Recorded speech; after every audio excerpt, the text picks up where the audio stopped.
As was said on Sunday, there are several questions that remain unanswered for us.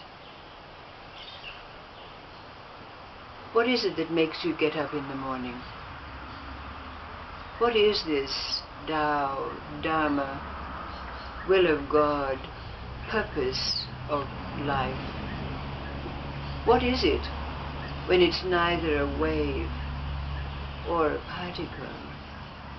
And now, in this place where we find ourselves, where stillness, the stillness of being ever present, and the movement of life meet to cancel one another out and produce that which we now can say is a covenant that we've made, an oath that's now present in our life, unformed, but always there.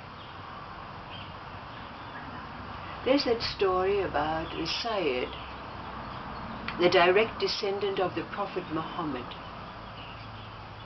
And he was in service as a warrior to the Sheikh of the day. He was on the battleground, and he had his sword at the throat of the enemy. But just as he was about to plunge the saber into the man's jugular vein, the enemy spat in his face. The Sayyid stopped for an instant and then laid down his sword. The enemy said, "You had me at advantage. You could have killed me. Why did you not slay me?" The Sayyid said, "I've made an oath to serve only Allah. And when you spat in my face, I was angry, so I would have killed you for myself." Then there's two arch enemies who met on a field in Xinjiang province. And as soon as they met, blood started to flow. They were both very adept at the art of swordsmanship. So they slashed at one another until finally one of them, bloodied and mortally wounded, fell to the ground. A large group of onlookers had gathered around. But after an instant,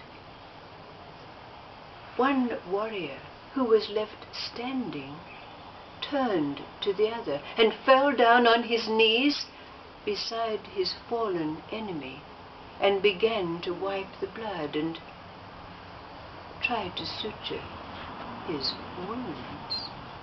Now one of the onlookers said, "Why are you doing this? You've just killed him. Why don't you finish him off?" And the warrior remained silent for a moment, but the bystander was adamant. Said, why don't you kill him? Just finish him off." The warrior turned to him and said, "All is life. There is nothing but life. I honor life. I do not serve death. I only serve life." His enemy looked up into his face. They'd clashed swords many times before, but his enemy closed his eyes in peace.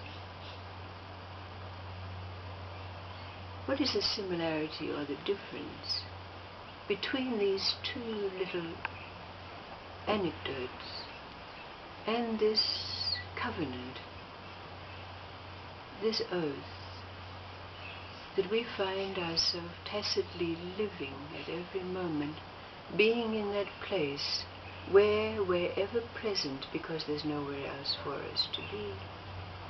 And the movement of life in all its forms, linear, vertical, horizontal, spiral, continuous, constant, and eternal movement. What is this oath? But if we look at these two stories and see their similarity and their difference, we perhaps can get a gleaning for ourselves as to what our covenant is.